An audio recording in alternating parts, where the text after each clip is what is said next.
बिस्मिल्लाहिर्रहमानिर्रहीम। अस्सलाम वालेकुम स्टूडेंट, उम्मीद रखता हूँ कि आप ठीक ठाक होंगे और हैरियत से होंगे।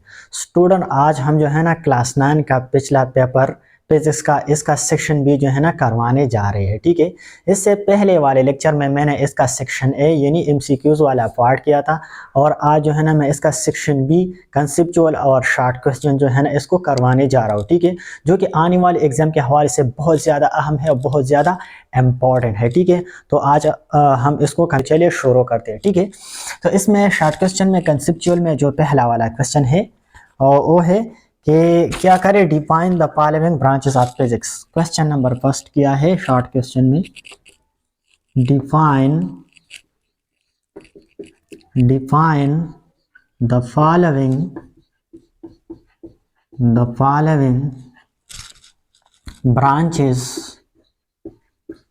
Branches of physics. फिजिक्स के मंदरजेल शाखों को बयान करे, डिफाइन करे। ठीक है, ब्रांचेस। ठीक है, पहला दिया गया है, पहला heat and thermodynamics. Heat and thermodynamics. ठीक है, इसकी वजाहत करें। दूसरा किया दिया गया है oscillation and waves. Oscillation and waves, इसको डिफाइन करें। और तीसरा दिया गया है atomic and nuclear physics. Atomic and nuclear physics. ठीक है, इसको डिफाइन करें। और चौथा जो दिया गया है ऑप्टिक्स। ठीक है, इसकी वजाहत करें, इसको डिफाइन करें। ठीक है, तो ये कुछ ब्रांच जो है ना फिजिक्स का दिया गया है, 4 ब्रांचेस है, तो इसका डिफिनेशन करना है। ठीक है, छोटा छोटा डिफिनेशन हर एक का करना है। तो सबसे पहले मैं हीट एंड थर्मोडायनामिक्स इसकी वजाहत करता हूँ, इसका डिफिनेशन कर लूँगा। ठीक है, तो हीट एंड थर्मोडायनामिक्स किस तरह बयान करूँगा। ठीक है, that branch of physics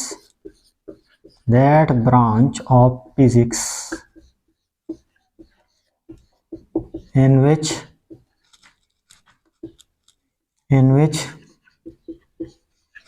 we study heat and temperature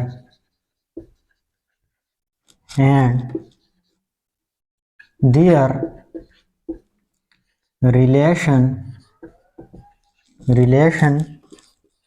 to energy is called heat and thermodynamics.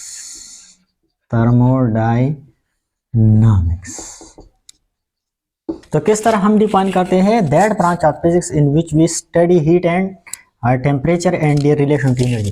Physics का वो शाख जिसमें हम हीट यानी हीट एनर्जी और टेम्परेचर इसका स्टडी कर रहे हैं और फिर इसका ताल्लुक एनर्जी के साथ क्या है। ठीक है, तो इस किस्म का स्टडी करना क्या कहलाता है, हीट एंड थर्मोडायनामिक्स कहलाता है। यानी हम हीट एनर्जी का जो है ना इसकी जो है ना स्टडी करते हैं, मुताला करते हैं, टेम्परेचर का करते हैं और फिर इसका कन्वर्जन यानी ये हीट एनर्जी जो है ना और कौन किस्म की एनर्जी में जो है ना तब्दील हो रही है, तो इस किस्म का मुताला क्या कहलाता है, हीट एंड थर्मोडायनामिक्स। ठीक है, दूसरा टर्म किया दिया गया है oscillation and waves.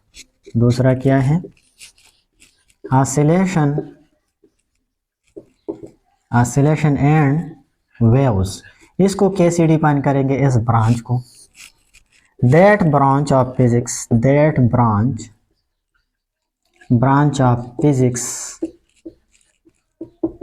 in which we study the two and pro motion of vibrating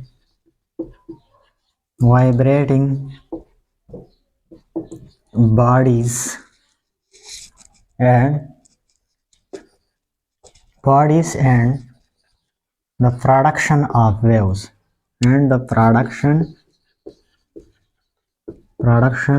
of waves. Is called oscillation and wave. ये किस तरह डिफाइन करते हैं? ये branch, that branch of physics in which we study the to and fro motion of vibrating body and production of physics का वो शाह जिसमें हम किसी बॉडी का टू एंड फ्रो मोशन यानी वाइब्रेशन को या ऑसिलेशन को जो है ना स्टडी कर रहे हो, और उस ऑसिलेशन की वजह से जो वेव पैदा हो रही है इसको स्टडी कर रहे हैं हम, ठीक है। तो ये दूसरा ब्रांच है जिसमें हम वेव जो है ना, वेव का प्रोडक्शन और oscillation to and fro motion body का जो है ना स्टडी कर रहे हैं।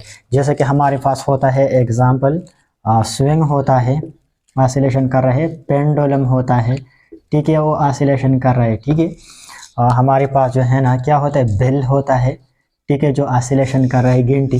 तो ये सब हमारे पास क्या है, ऑसिलेशन होता है, और इससे जो है ना वाइब्रेटिंग की वजह से वेव्स पैदा हो रहे हैं। तो इस किस्म का मुतालिया करना और स्टडी करना क्या कहलाता है, ऑसिलेशन एंड वेव। ये पे इसका दूसरा ब्रांच है, ठीक है। अब तीसरी ब्रांच की तरफ आते हैं, इसकी वजाहत कैसे करेंगे। तीसरा ब्रांच है atomic and nuclear physics. Atomic and nuclear physics. ये किस तरह डिफाइन करते हैं, that branch of physics, that branch of physics in which we study atoms, nucleus and their properties,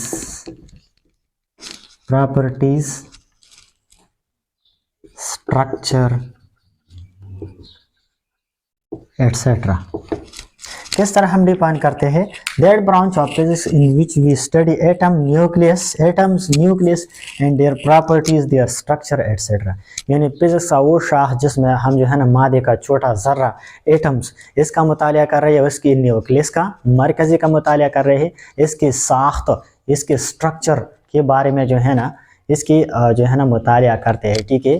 तो ये तीसरा ब्रांच है, ये क्या कहलाता है, एटॉमिक एंड न्यूक्लियर फिजिक्स। नाम से भी जाहिर है कि इसमें हम एटम, न्यूक्लियस, इसका जो है ना मुतालिया करेंगे, ठीक है। जैसा कि हमारे पास मादा छोटे छोटे एटमों से मिलकर बना होता है, ये होता है हमारे पास एटम्स, ठीक है। ये है मैटर, छोटे छोटे एटमों से बना होते। तो हम जो है ना इस ब्रांच में जो है ना एटम्स का स्टडी कर रहे हैं, इसकी प्रॉपर्टीज, खुसूसियात का स्टडी कर रहे हैं, और इसके अंदर जो न्यूक्लियस होता है, ठीक है, न्यूक्लियस, ठीक है, ये न्यूक्लियस है, ये अंदर वाला, ठीक है, सेंट्रल, ठीक है। तो एटम और न्यूक्लियस के प्रॉपर्टी का स्टडी कर रहे हैं, ठीक है। तो ये क्या कहलाता है, एटॉमिक एंड न्यूक्लियर फिजिक्स। ये तीसरा ब्रांच है। चौथा ब्रांच है ऑप्टिक्स। इसको कैसे डिफाइन करेंगे, optics, that branch of physics, that branch of physics in which we study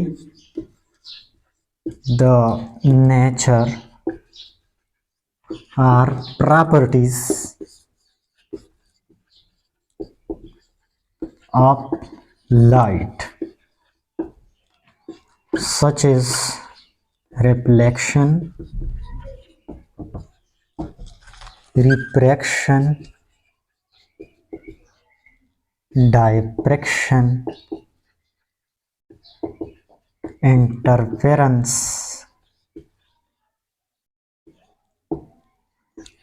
as well as the instrument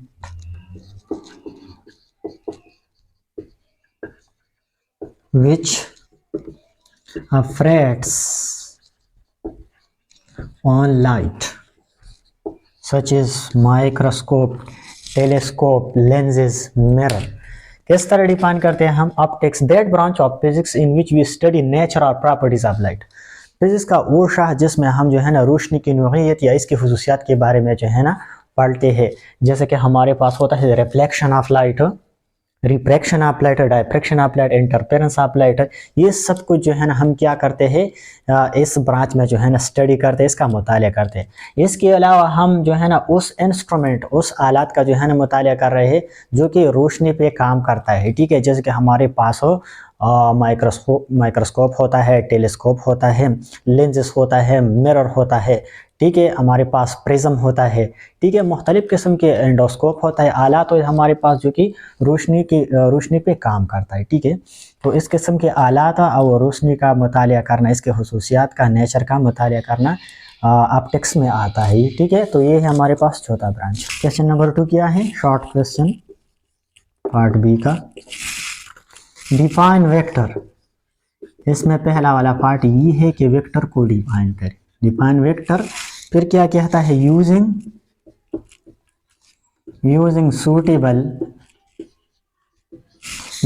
suitable scale graphically represent 200 meter displacement, ठीक है। क्वेश्चन किया है शॉर्ट क्वेश्चन, डिफाइन वेक्टर। सबसे पहले vector की वजाहत करके, vector क्या है और फिर क्या करें, यूजिंग सूटेबल स्केल, मुनासिब स्केल को इस्तेमाल करते हुए, ग्राफिकली रिप्रेजेंट 200 मीटर डिस्प्लेसमेंट, मुनासिब स्केल इस्तेमाल करते हुए 200 मीटर का डिस्प्लेसमेंट जो है ना इसको रिप्रेजेंट करें, ठीक है, ग्राफिकली, ठीक है। तो इसको हम किस तरह डिफाइन करेंगे, सबसे पहले हम लिखेंगे वेक्टर। तो इसका आंसर किस तरह लिखेंगे, vector those physical quantities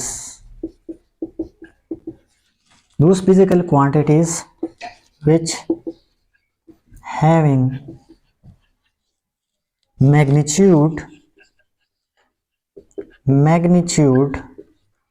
as well as specific direction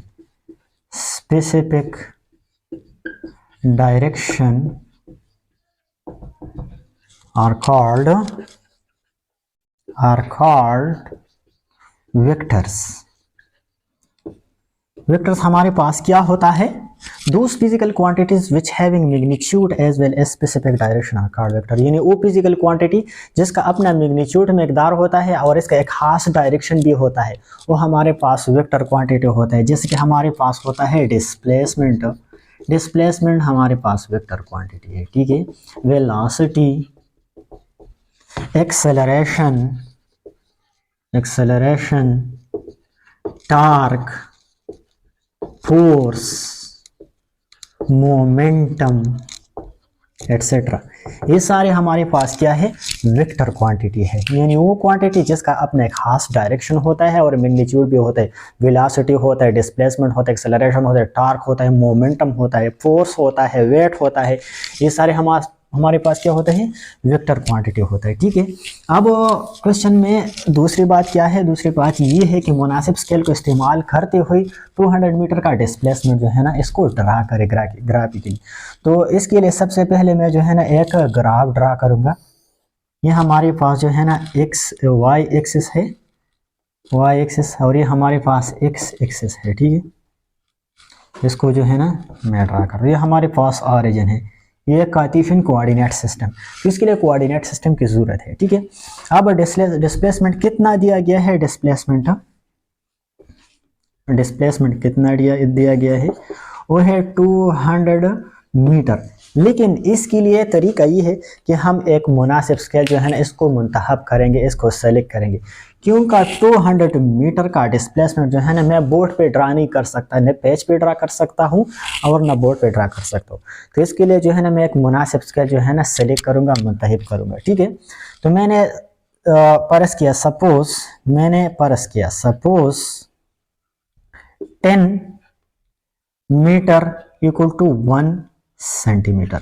अब मैंने सपोज किया कि हमारे पास 10 मीटर, मैंने फर्ज किया कि ये 1 सेंटीमीटर के बराबर है, तो 200 मीटर कितने के बराबर होंगे, 20 सेंटीमीटर के बराबर होंगे। अब मैं 20 सेंटीमीटर का लाइन जो है ना बोर्ड पे ड्रा कर सकता हूँ, ठीक है। अब क्या कहता है, ये हमारे पास है नॉर्थ, साउथ, ईस्ट एंड ये है वेस्ट। ठीक है, तो क्या कहता है displacement toward north, toward north, ये मैं बोल चुका था, इसमें टुवर्ड नॉर्थ भी है इस क्वेश्चन में। ठीक है, टुवर्ड नॉर्थ। अब नॉर्थ का डायरेक्शन ये है। ठीक है, अब मैंने किया क्या, स्केल जो है ना मुंतखब किया, 10 मीटर को 1 सेंटीमीटर के बराबर किया, तो 200 मीटर जो है ना वो 20 सेंटीमीटर के बराबर होंगे।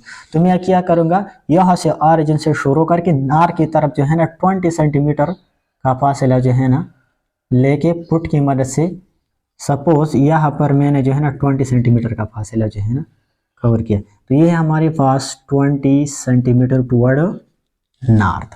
ठीक है, ये मैंने जो है ना ग्राफ पे जो है ना ड्रा किया। ठीक है, तो ये था क्वेश्चन नंबर सेकंड। ठीक है, question number 3, short question number 3 की तरफ आते हैं। ठीक है, if a force, question number 3 किया है, if a force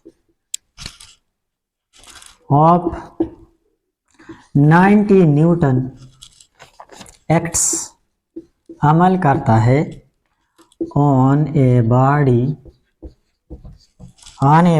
its momentum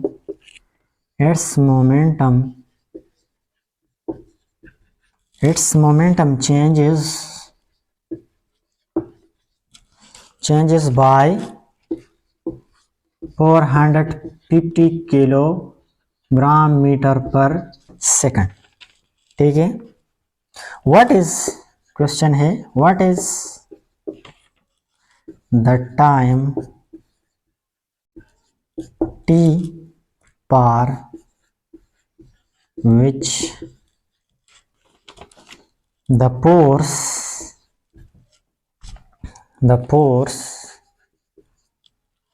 acts on the body,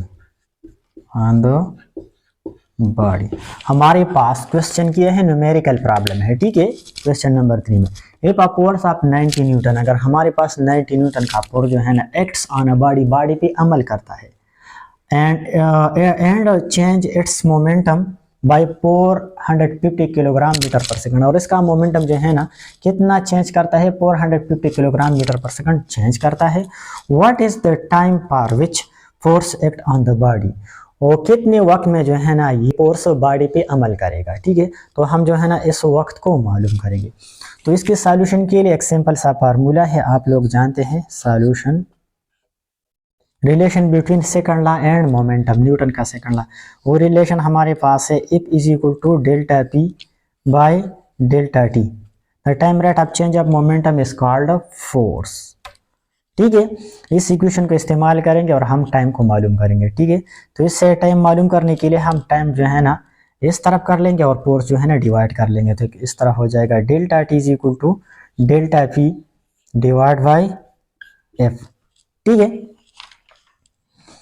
अब यहाँ पर हमारे पास डेल्टा पी कितना है, चेंज इन मोमेंटम कितना है, 450 किलोग्राम मीटर पर सेकंड दिया गया है, और फोर्स कितना है, वो है हमारे पास 90 न्यूटन, ये डेटा है हमारे पास। तो इस फार्मूले में पुट कर लेंगे 450 किलोग्राम मीटर पर सेकंड, हमारा फोर्स हमारे पास होगा 90 न्यूटन। ठीक है, तो 0 0 के साथ कैंसिल हो जाएगा, 9 1 जार 9, 9 5 जार 45, तो इससे आएगा कितना टाइम, 5 सेकंड। ठीक है, तो हमारे पास टी कितना होगा, टी हमारे पास होगा 5 सेकंड। ठीक है, तो ये फोर्स जो है ना बॉडी पर 5 सेकंड तक जो है ना अमल करेगा, और इसका मोमेंटम जो है ना 450 किलोग्राम मीटर पर सेकंड तक चेंज करेगा। ठीक है, तो ये था क्वेश्चन नंबर 3 के बारे में। शॉर्ट क्वेश्चन नंबर 4 बहुत ज़्यादा इम्पोर्टेंट है पेपर के हवाले से। How centripetal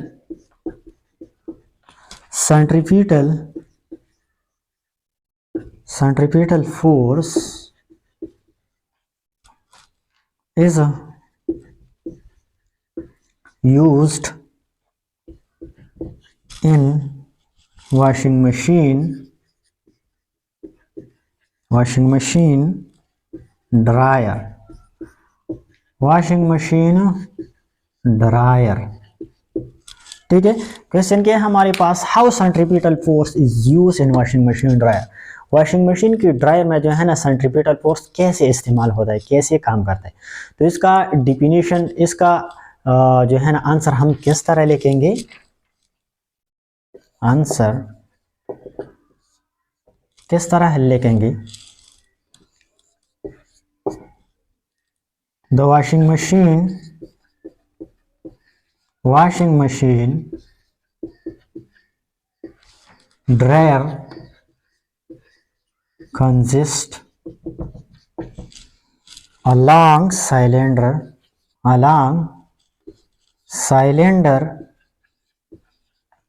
having a small holes in it.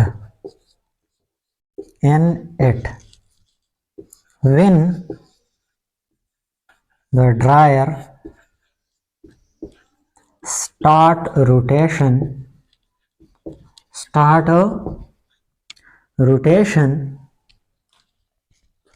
the dryer apply centripetal force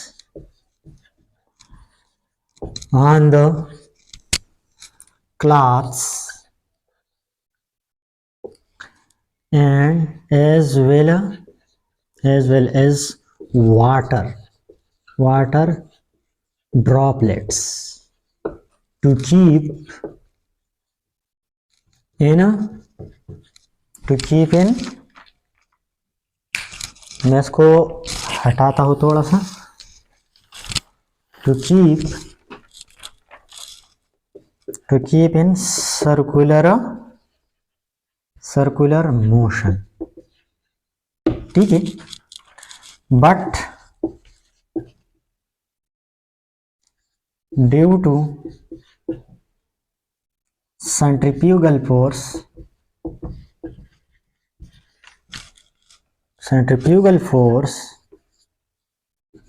the water droplets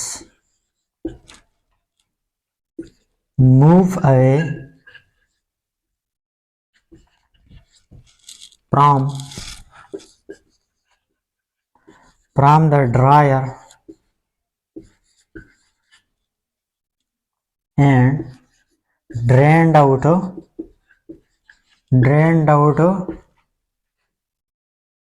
by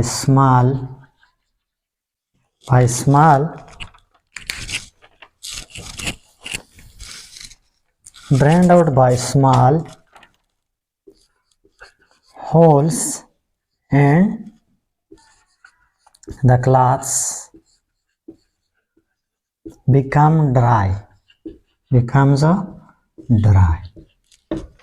ठीक है, किस तरह हम जो है ना इसका आंसर देंगे कि वॉशिंग मशीन का जो ड्रायर होता है एक लॉन्ग सिलेंडर पर जो है ना इस तरह मुश्तमिल होता है। ठीक है, लॉन्ग सिलेंडर। ठीक है, इसमें जो है ना छोटे छोटे सुराख भी होते हैं, स्मॉल होल भी होते हैं, लेकिन जब ये रोटेशन स्टार्ट करता है, ठीक है, तो जब ये रोटेशन स्टार्ट करता है तो इसमें जो है ना अंदर क्लास होते हैं और वो जो है ना हमारे पास जो है ना गीला होते हैं, इसमें पानी होता है।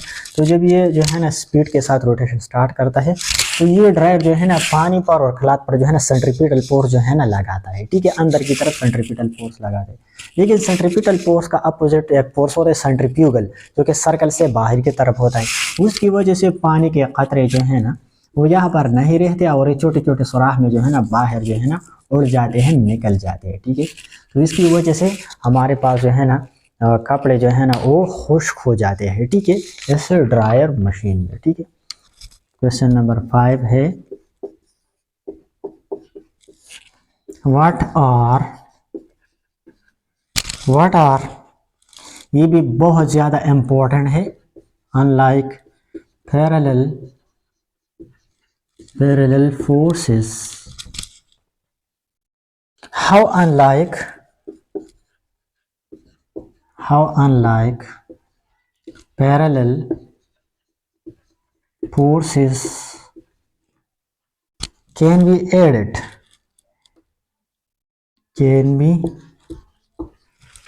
graphically.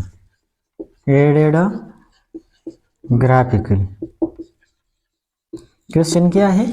What are unlike parallel forces? Unlike parallel forces क्या है? How unlike parallel forces can be added graphically, और ग्राफिकली अनलाइक पैरेलल फोर्सेस को कैसे जो है ना ऐड किया जा सकता है, जमा किया जा सकता है। तो इसका आंसर हम किस तरह लिखेंगे? Answer, when the angles and the angle between forces are 0, then the forces are called parallel. जब हमारे पास फोर्स के दरमियान एंगल 0 होता है तो वो पैरेलल कहलाता है। अब अनलाइक पैरेलल फोर्सेस क्या होता है? when the forces are parallel but in opposite direction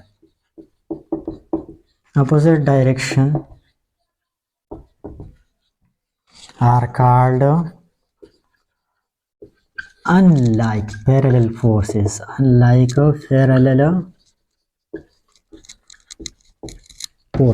जब हमारे पास फोर्स तो पैरेलल हो, इसमें एंगल 0 हो लेकिन अपोजिट डायरेक्शन में हो, तो हमारे पास हो गया unlike parallel forces. For example हमारे पास जो है ना एक फोर्स है, फोर्स नंबर 1, ठीक है, इसका डायरेक्शन इस तरफ है, ठीक है, ए से बी की तरफ है, और इसका अपोजिट फोर्स है बी से, इसका डायरेक्शन बी से ए की तरफ है, ठीक है। तो यहाँ पर ये दोनों फोर्स पैरेलल है क्योंकि इसमें एंगल हमारे पास थीटा क्या है 0, लेकिन इसका डायरेक्शन अपोजिट है, तो ये है अनलाइक पैरेलल फोर्सेस, ठीक है। अब क्वेश्चन का पहला वाला पार्ट तो हो गया कि अनलाइक पैरेलल फोर्सेस क्या कहलाता है, ठीक है, और सेकंड पार्ट है how unlike parallel forces can be added graphically. तो इसको करते हैं, ये तो मैंने लिखा, और इसके बाद लिखेंगे किस तरह इसको ऐड करते हैं, ठीक है। तो इसका फिर लिखेंगे आगे, अनलाइक, इसके आगे लिखेंगे इस तरह, unlike parallel forces can be added graphically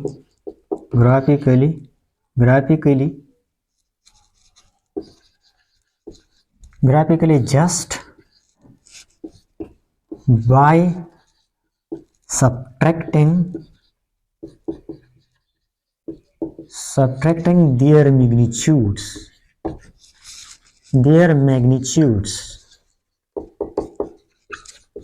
ठीक है। तो अनलाइक पैरेलल फोर्स को कैसे जमा किया जा सकता है? सिर्फ जो है ना इसका मैग्नीट्यूड जो है ना एक दूसरे से सब्ट्रैक्ट करके ब्रैकेट में लेके हम इसका एडिशन कर सकते हैं। मिसाल के तौर पर हमारे पास जो है ना एक फोर्स है, फोर्स नंबर 1 है, ये 5 न्यूटन है, ये F1 है, ठीक है, प्लस दूसरा फोर्स हमारे पास है इसके अपोजिट डायरेक्शन में है, ये भी 5 न्यूटन है, ठीक है, ये है F2। तो इसके ग्राफिकली इसका एडिशन कैसे करेंगे? सिर्फ इसका मैग्नीट्यूड जो है ना इसको एक दूसरे के साथ ब्रैकेट में सब्ट्रैक्ट करेंगे हम। तो हम इस तरह लिखेंगे net force, F net force कितना होगा 5 न्यूटन, प्लस लिखेंगे और ब्रैकेट में -5 न्यूटन लिखेंगे, ठीक है। तो इससे हमारे पास आएगा 0 न्यूटन। ये मैंने ग्राफिकली जो है ना इसको जो है ना ऐड किया, ठीक है। इस तरह भी कर सकते हैं और ऐसे भी कर सकते हैं कि हमारे पास जो है ना एक फोर्स इस तरफ हो, वो है 10 न्यूटन, ये है F1, और दूसरा जो है ना वो 5 न्यूटन है, वो अपोजिट है, ये है 5 न्यूटन, ये F2 है, ठीक है। तो इसको ऐड करेंगे, कैसे ऐड करेंगे? सिर्फ इसका मैग्नीट्यूड जो है ना इसको एक दूसरे से सब्ट्रैक्ट करेंगे ब्रैकेट में। तो लिखूंगा 10 न्यूटन प्लस -5 न्यूटन, तो इससे कितना आएगा 5 न्यूटन नेट, ठीक है। तो ये हमारे पास एक नेट फोर्स, इस तरह भी कर सकते हैं, ठीक है। तो ये हमारे पास जो है ना ऐड करने का तरीका कि हम इसको कैसे ऐड करेंगे अनलाइक पैरेलल फोर्स को।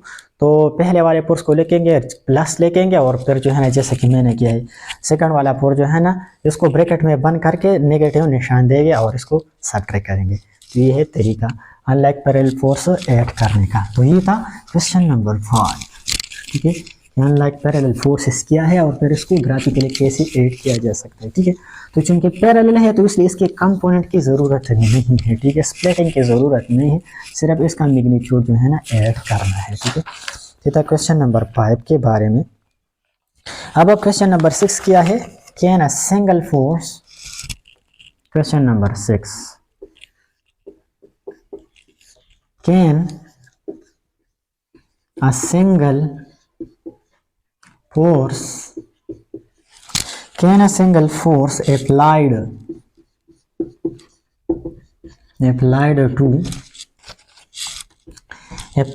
to a body change both its translational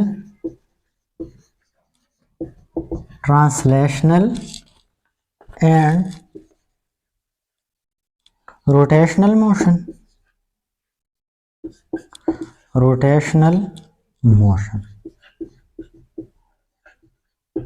हमारे पास क्वेश्चन क्या है, ये भी बहुत ज्यादा इंपॉर्टेंट है। ठीक है, आने वाले एग्जाम के हवाले से।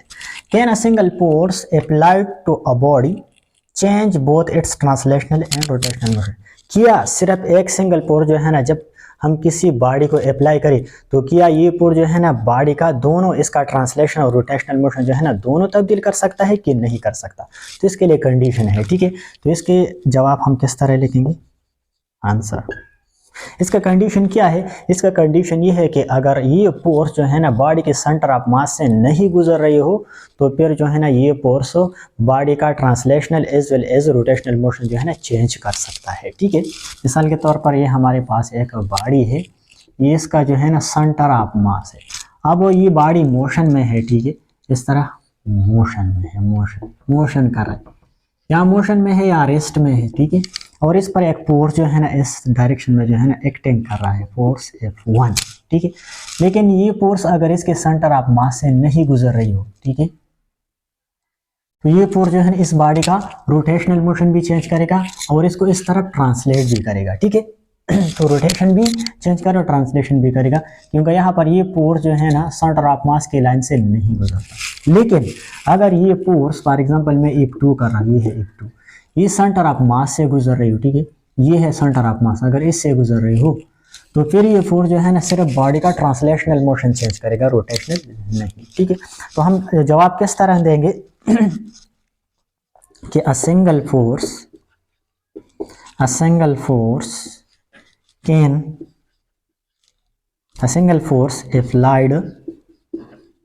applied to a body can change both its translational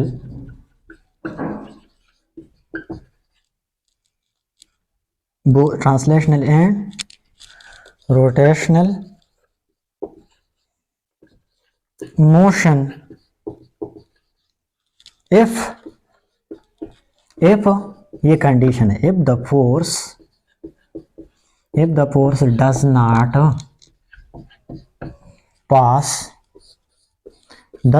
pass through the center of mass,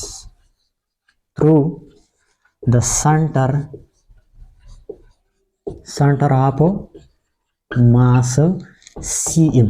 ये कंडीशन है, तब हमारे पास जो है ना सिंगल फोर्स बॉडी का translational as well as rotational motion जो है ना चेंज करेगा। अब सेंटर ऑफ मास क्या है, तो सेंटर ऑफ मास वो पॉइंट होता है बॉडी में जिससे जो है ना ऑल डायरेक्शन में इक्वली मास जो है ना तकसीम हुआ होता है, डिस्ट्रीब्यूटेड हुआ होता है। ठीक है, वो हमारे पास होता है सेंटर ऑफ मास। सारा मास जो है ना उस सेंटर पर मरकूज हुआ होता है, फोकस हुआ होता है। ठीक है, तो ये क्वेश्चन का आंसर क्या है?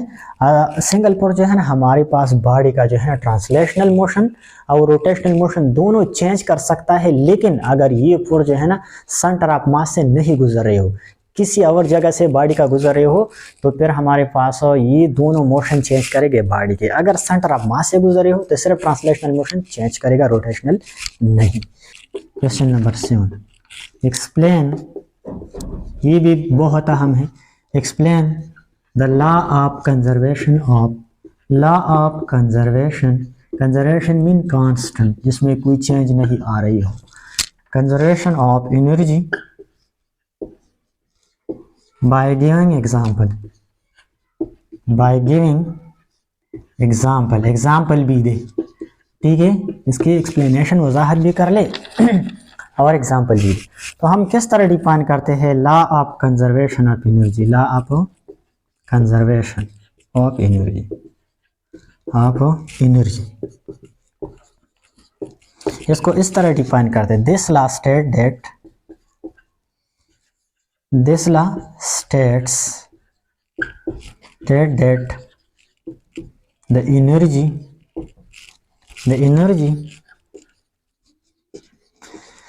cannot be created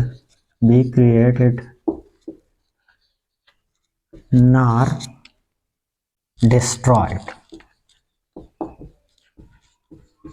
It is only converted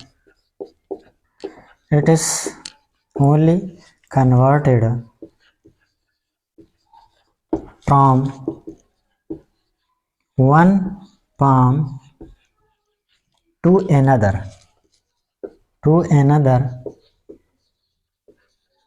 but the total amount of energy remain constant। ठीक है, law of conservation of energy क्या बताता है? The energy not be created not destroyed, energy को न तो पैदा किया जा सकता है और न बना किया जा सकता है। It is only converted from one form to another, ये सिर्फ एक सूरत से दूसरी सूरत में तब्दील किया जा सकता है। और एनर्जी का जो सारा मिकदार होता है, मैग्नीट्यूड होता है, अमाउंट होता है, वो मुस्तकिल रहता है, कांस्टेंट रहता है, न ज़्यादा हो जाता है न कम हो जाता है, ठीक है, न पना होता है और न पैदा किया जा सकता है, सिर्फ एक शक्ल से एक सूरत से दूसरी सूरत में तब्दील होता है। ठीक है, तो ये है law of conservation of energy का स्टेटमेंट कि हमारे यूनिवर्स में जो एनर्जी है, ठीक है, साउंड एनर्जी है, लाइट एनर्जी है, हीट एनर्जी है, जो भी एनर्जी है, इलेक्ट्रिकल एनर्जी है, जो भी है, ठीक है, ये सारे जो है ना कांस्टेंट है, एक सूरत से दूसरी सूरत में तब्दील हो रही है। और सारा यूनिवर्स में जितना एनर्जी है, इसका अमाउंट जो है ना वो कांस्टेंट है, वो मुस्तकिल है। ठीक है, एग्जांपल क्या है? एग्जांपल किस तरह देंगे?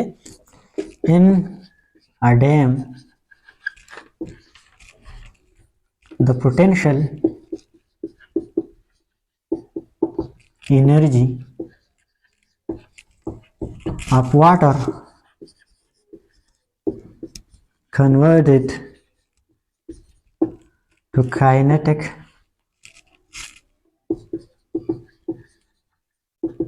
energy by falling,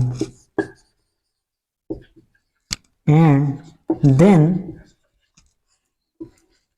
kinetic energy of water converted to electrical energy by rotating turbine, electrical energy by rotating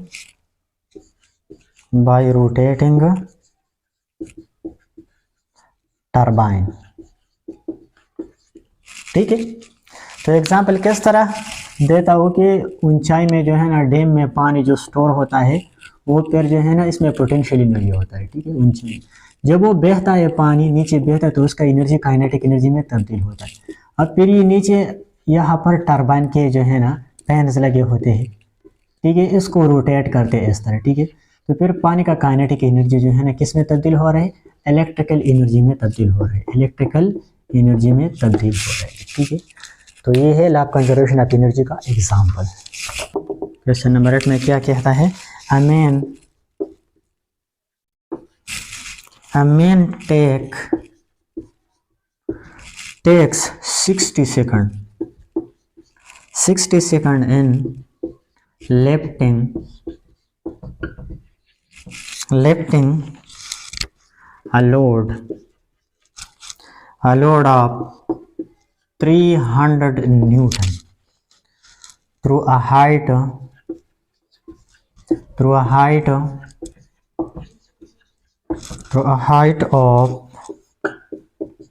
10 meter. Find his power.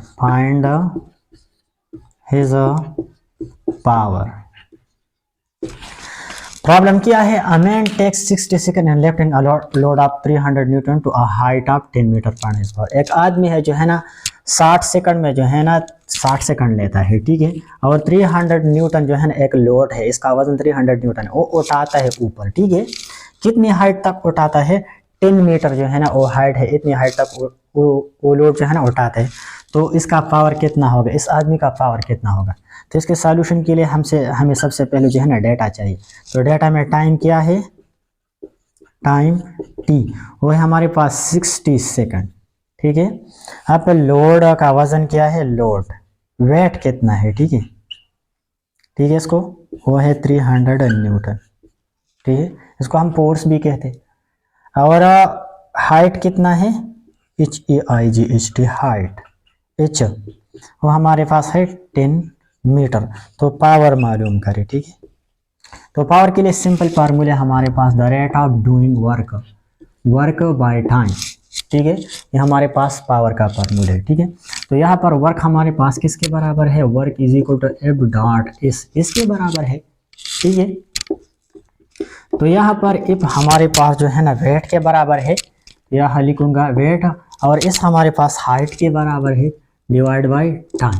ठीक है, तो इस फार्मूले नंबर 1 में जो है ना हम वैल्यू को पुट कर लेंगे और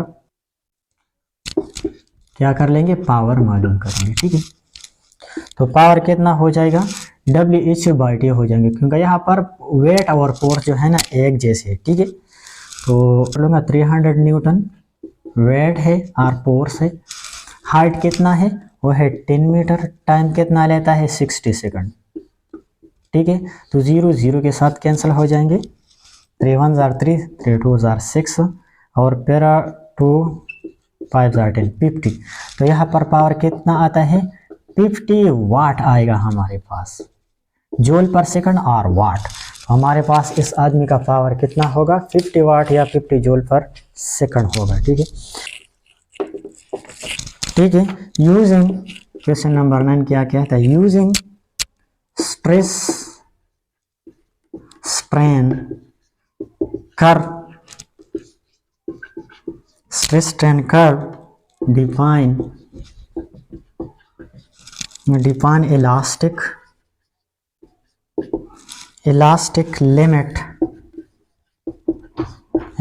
limit and breaking point। ठीक है, क्वेश्चन में किया है स्ट्रेस स्ट्रेन कर्व को इस्तेमाल करते हुए इलास्टिक लिमिट और ब्रेक पॉइंट की वजाहत करें। ठीक है, तो सबसे पहले जो है ना मैं स्ट्रेस स्ट्रेन कर्व जो है ना इसको बनाऊंगा। ठीक है, मिसाल के तौर पर ये हमारे पास स्ट्रेस स्ट्रेन का एक कर्व है। स्ट्रेस क्या है, फोर्स पर यूनिट एरिया, और स्ट्रेन क्या है, डिफॉर्मेशन पर ओरिजिनल डायमेंशन। ठीक है, तो जब हम किसी जिस्म के एरिया पे जो है ना फोर्स लगाता है, ठीक है, और इसमें डिफॉर्मेशन पैदा करता है, तो वो फोर्स हमारे पास क्या कहलाता है, स्ट्रेस। और जो डिफॉर्मेशन आता है, ठीक है, तो वो हमारे पास क्या होता है, वो हमारे पास होता है स्ट्रेन। ठीक है, जैसे कि हम किसी रबर पे फोर्स लगा दे तो रबर की लंबाई जो है ना चेंज हो जाती है। ठीक है, तो फोर्स लगाना स्ट्रेस कहलाता है, और जिसमें जो डिफॉर्मेशन आया और इसकी जो पहले लंबाई थी इसके रेशो के दरमियान वो क्या कहलाता है, स्ट्रेन कहलाता है। ठीक है, ये हमारे पास स्ट्रेस और स्ट्रेन का एक कर्व है, स्ट्रेस, और ये स्ट्रेन है, इस तरफ मैं स्ट्रेन लेता हूँ। ठीक है, एक्सिस पे स्ट्रेन और वाई एक्सिस पे मैं क्या लेता हूँ, स्ट्रेस लेता हूँ। ठीक है, तो यहाँ से 0 से पॉइंट ए तक, ये पॉइंट ए है, ये पॉइंट बी है, ठीक है, ये पॉइंट सी है और ये पॉइंट डी है, ठीक है। ये हमारे पास है इलास्टिक रीजन, ये हमारे पास है प्लास्टिक रीजन, प्लास्टिक रीजन, ठीक है। अब हम इसको किस तरह डिफाइन करेंगे, हमारे पास इलास्टिक लिमिट क्या हो रही है, तो पॉइंट जीरो से लेके पॉइंट ए तक हमारे पास क्या होता है, ये ऑब्जेक्ट हमारे पास अपने ओरिजिनल पोजीशन पे वापस आता है स्ट्रेस हटाने के बाद, तो ये जिस्म अपने असली वाले हालत में जो है ना आ जाता है। और ये पॉइंट हमारे पास क्या कहलाता है, proportional limit, point A proportional limit कहलाता है, ये होता है प्रोपोर्शनल लिमिट। यानी यहाँ तक ये लिमिट होता है कि जब हम जिस्म पर जो है ना फोर्स लगा ले, तो यहाँ तक जो है ना हमारे पास हुक्स लॉ जो है ना वो जो है ना हमारे पास वैलिड होता है, इस पॉइंट तक वैलिड होता है हुक्स लॉ, ठीक है। उसका लॉ क्या है, F = kx, यानी जब हम किसी चीज़ पर जो है ना फोर्स लगाते हैं तो इसकी लंबाई में इजाफा होता है, ठीक है। तो फोर्स और इसके लंबाई में जो इजाफा होता है वो एक दूसरे को डायरेक्टली प्रोपोर्शनल होता है, ठीक है। तो ये है हुक्स लॉ हमारे पास। तो ये एक मेटल की जो है ना हमारे पास स्ट्रेंथ कर्व है, एक मेटल का लिया गया है। तो ओरिजिन 0 से लेके पॉइंट ए तक हमारे पास जो है ना ये प्रोपोर्शनल लिमिट है, यानी इस लिमिट तक जो है ना जिस्म हमारे पास जो है ना हुक्स लॉ को ओबे करता है, ठीक है। हुक्स लॉ जो है ना वैलिड होता है, ठीक है। तो ये है प्रोपोर्शनल लिमिट। अब पॉइंट ए से पॉइंट बी तक ये भी हमारे पास कौन सा लिमिट कहलाता है, मैक्सिमम स्ट्रेस जो है ना यहाँ पर ये जो है ना बेयर करता है, बर्दाश्त करता है, मैक्सिमम स्ट्रेस जो है ना हमारे बर्दाश्त करता है। और ये हमारे पास होता है इलास्टिक लिमिट, ये पॉइंट क्या कहलाता है, इलास्टिक लिमिट, ये इलास्टिक लिमिट है, ठीक है। क्वेश्चन में भी बताता है इलास्टिक लिमिट, तो इसका डिफिनीशन बाद में मैं करूंगा, पहले वजाहत करूंगा, ठीक है। और इसके बाद पॉइंट सी जो है ना ये हमारे पास क्या कहलाता है, मैक्सिमम स्ट्रेस विदाउट ब्रेकिंग, ये पॉइंट सी हमारे पास मैक्सिमम स्ट्रेस विदाउट ब्रेकिंग, ये एक ऐसा पॉइंट होता है यहाँ पर जिस्म जो है ना सबसे ज्यादा स्ट्रेस को जो है ना बर्दाश्त करता है, ठीक है, लेकिन ब्रेक तोड़ता नहीं है, ठीक है। जिस्म हमारे पास तोड़ता नहीं है, लेकिन सबसे ज्यादा स्ट्रेस जो है ना इसको ओबे करता है, इसको बर्दाश्त करता है, ठीक है। तो ये हमारे पास मैक्सिमम स्ट्रेस वाला पॉइंट है, ठीक है, डी।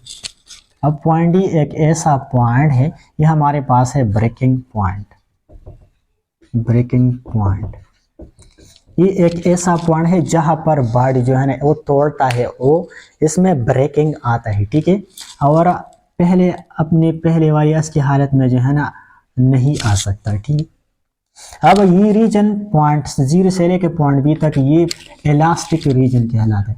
यहाँ पर जिस्म पर जब हम फोर्स लगाते हैं तो फोर्स हटाने के बाद जिस्म जो है ना अपने ओरिजिनल पहले वाले हालत में जो है ना आएगा ज़रूर, ठीक है।